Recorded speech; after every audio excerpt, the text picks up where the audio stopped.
یک قصه نوبتی بهر شما مرحمت براتنو قصه که پسند آمد لایک استکان قطینه پر که دنگل که پگه ای روز میشه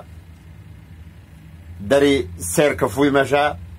навор сохта шудагии бо дастгирии сайти 1xbet дариҷа коэффициентҳои зиёд ва бонусҳои гуногуна меёбем ки силкаш дар комментария. ҳамчунин агар бо промокоди ёвонӣ шумо регистратсия кунед барои пардохти аввалинтон 6500 рубл бонус медиҳанд. саломия пайғом ба ҳаводорони шеҳри нари ёвон як қисси навбатӣ баҳри шумо марҳамат баратано қисса ки писанд омад лайк стакан қитинақа пур ки дангал ки пагаи рӯз меша дари серкафуй меша як биродар ғани гуфтани биродар айёвонам хаме дуроя савешанинга дигай салом алейкум сар пас савешанинг маги чи сарот пас асадиги бугу ах ягон кору боша با این ملا نبخشیم من یک گناه کدم خیلی ازار خود چی گناه کدی؟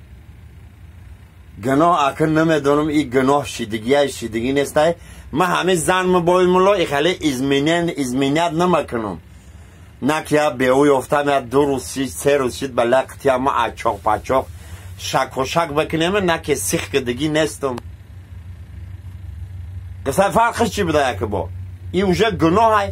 همون شک و شک هم کدی و سیخ کدی نکدی و گناه های اوژه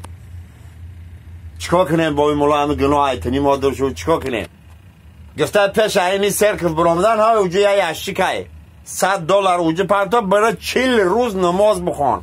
40 روز نماز بخوان گناهات بخشیده میشه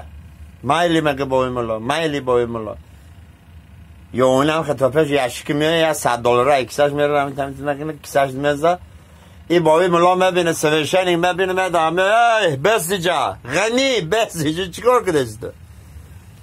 هیچی باوی ملا چو پول گرفتی بردی ای خیلی شکیدی نسخیدی و باوی ملا خود گفته که همون شکیدن هم رنگی سخیدن ایکو